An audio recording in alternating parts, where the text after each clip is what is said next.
باهي ندخل بلونج.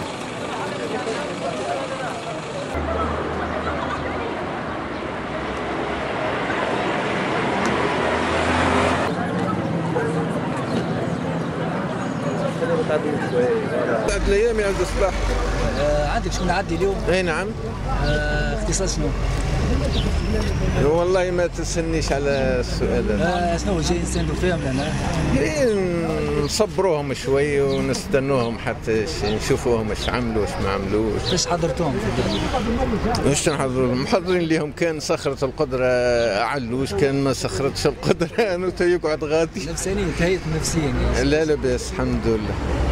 فطروا بكدا نصبروا فيهم وان شاء الله ما يكون كل خير ان شاء الله ان شاء الله.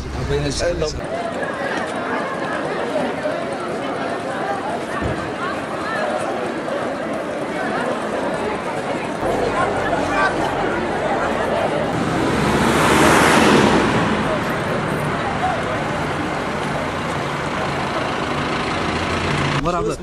محمد بن بوحاج. تفضل تفضل. تعدي باك اليوم؟ ان شاء الله. اختصاص شنو؟ اقتصاد الصرف.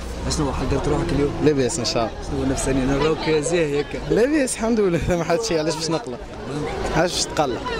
كما تقول لاصحابك اللي يتواجدوا فيك توا اللي يعدوا بكالوريا اليوم؟ نقول لهم ما تقلقوا من حد شيء، صافا لاباس الامور ان شاء الله. تعدى كل شيء لاباس ان شاء الله. شو تعدي؟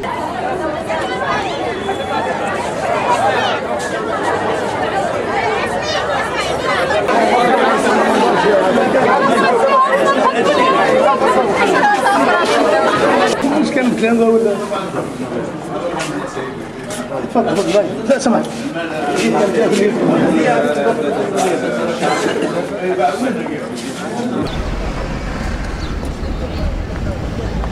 كعبة حلوة، هي رمزية بحد ذاتها، لكن الهدف منها هو إشعار التلميذ بالراحة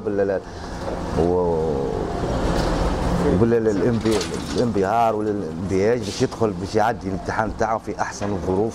واحد ولكن من أهداف الحركة الكشفية هي حركة تربوية كلها تساهم.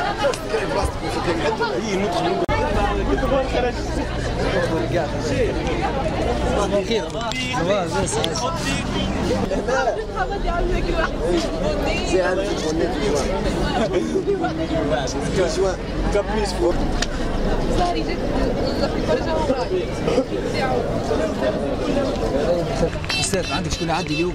عندي نعم. اختصاص تكنولوجيا عالمية. شنو حضرتوهم؟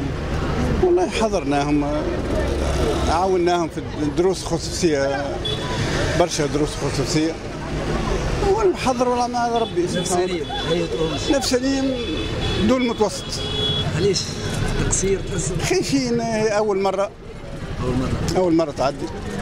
جاي اليوم نستندوا فيهم؟ نعم والله جينا نستندوا فيهم نشوفوهم، أنا باش نوقفوا معاهم. أنا يحبوا شكون يجي معاهم وشكون يوقف معاهم.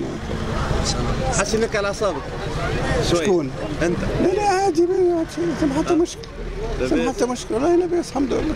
شنو كلمة تقولها للاولياء اللي يتفرجوا فيك الكل؟ والله هي الامر عند التلامذه مش عند الاولياء. ربما دور الاولياء معنوي، اما دور التلامذه هو الاعداد من قبل السنه كامله دراسيه راهي، ويشجعوهم اولادهم ويخلوا الاعمال البقيه على ربي سبحانه وتعالى.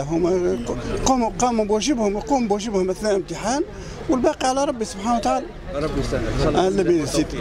عايش.